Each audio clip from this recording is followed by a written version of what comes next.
প্রিয় দর্শক শ্রোতা, বাংলাদেশের সমসাময়িক অবস্থানটা এমন জায়গায় দাঁড়িয়েছে, মানুষ এখন আতঙ্ক ফিল করছে প্রতিটা মুহূর্ত। এই দেশের ভবিষ্যৎ কোথায় গিয়ে দাঁড়াবে?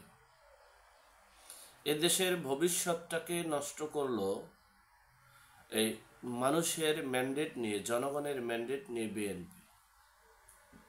বিএনপি সিদ্ধান্তহীনতার কারণে, বিএনপির নীতি নির্ধারকের অদূরদর্শিতার কারণে এবং বিএনপি দুদিল বান্দার না হয় বেহেশত না হয় দোজখের কারণে এ দেশের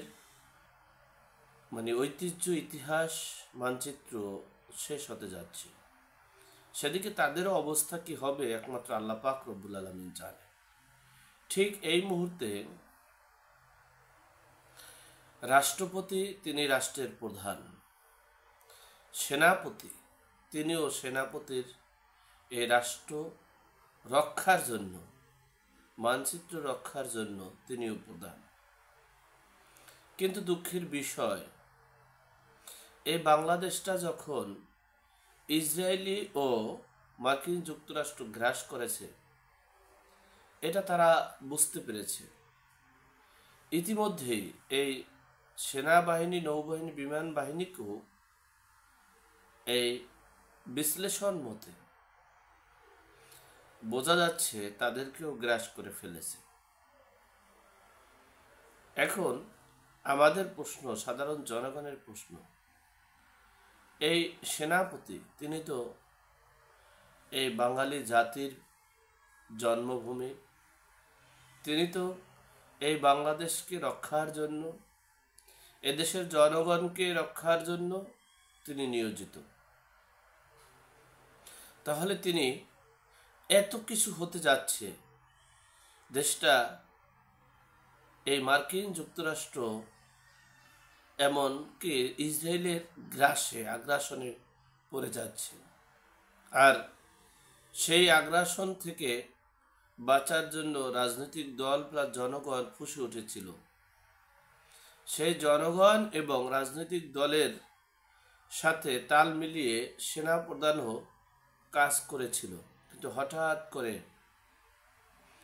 এই উমরা করতে গিয়ে শুনেছিলাম 3 বাহিনীর প্রধান উমরা করতে যাবে, সেই বাতাস দিয়ে কোথায় গিয়ে, কিভাবে গিয়ে, কেমনে গিয়ে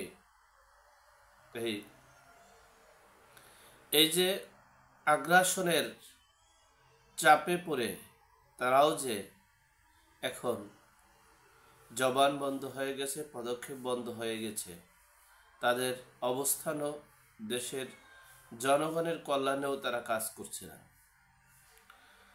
আমার খুব অবাক লাগে, সেনা প্রধানের হাতে ম্যাজিস্ট্রেসি পাওয়ার দেওয়া হয়েছে, অর্থাৎ সকল অপরাধী, তিনি কোনো আওয়ামী লীগেরও না, বিএনপিরও না, তারা দেশের জনগণের সকল অপরাধীকে তারা গ্রেপ্তার করবে, তারা বিচার করবে, অস্ত্র সরঞ্জামাদি যা কিছু আছে দুর্বৃত্তকারীদেরকে গ্রাস থেকে দেশকে রক্ষা করবে। কই আমরা টুকিটাকি যেগুলো না করলেই নয়, মিডিয়াকে দেখানোর জন্য, আন্তর্জাতিকভাবে দেখানোর জন্য, দেশের জনগণের কে দেখানোর জন্যই শুধু কাজ করছে, অন্য আর কিছুই না। তবে একটা কাজ করছে, যারা আওয়ামী লীগ করে, যারা আওয়ামী লীগের শুভাকাঙ্ক্ষী, তাদেরকে যে কোনো উপায়ে হোক কোনো রকমের কুলু পেলেই হচ্ছে, আর তাদেরকে ছাড় দেওয়া হচ্ছে না। অপরদিকে রাষ্ট্রপতি, তিনি গৃহবন্দীর মতো অবস্থানে আছেন। রাষ্ট্রপতির উচিত কৌশলগতভাবে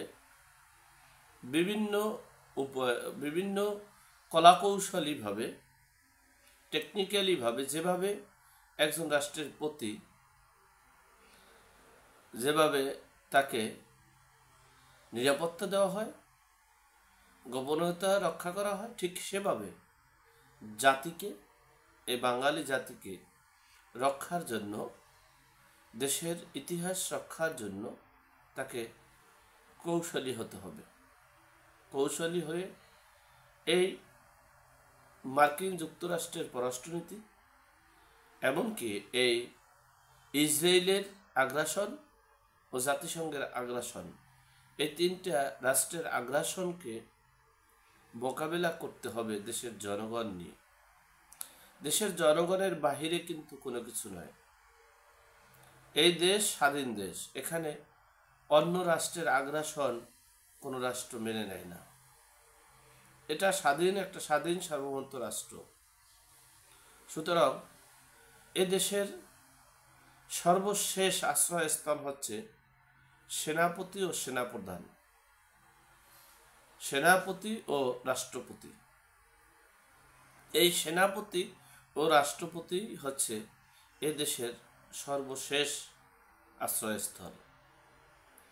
আমরা এখনো মানুষের সীমা লঙ্ঘন করার শেষ পর্যায়ে সেনাপতিকে আহ্বান করব, আর রাষ্ট্রপতিকেও আহ্বান করব, আপনারা দেশ রক্ষার জন্য, দেশের মানচিত্র রক্ষার জন্য, দেশের সার্বভৌমত্ব রক্ষার জন্য এখনো এগিয়ে আসুন। নাহলে দেশটা একটা বিশৃঙ্খলার এমন অবস্থা হচ্ছে, এই দেশটা এই মার্কিন যুক্তরাষ্ট্র ও ইসরায়েলের আগ্রাসনে দেশটা ফিলিস্তিনি গাজার মতো অবস্থা হয়ে যাচ্ছে। দেশকে রক্ষা করার জন্য আমি আমার ব্যক্তিগতভাবে আপনাদের কাছে জোরালো অনুরোধ করছি। সকলে ভালো থাকবেন, সুস্থ থাকবেন। এ পর্যন্তই।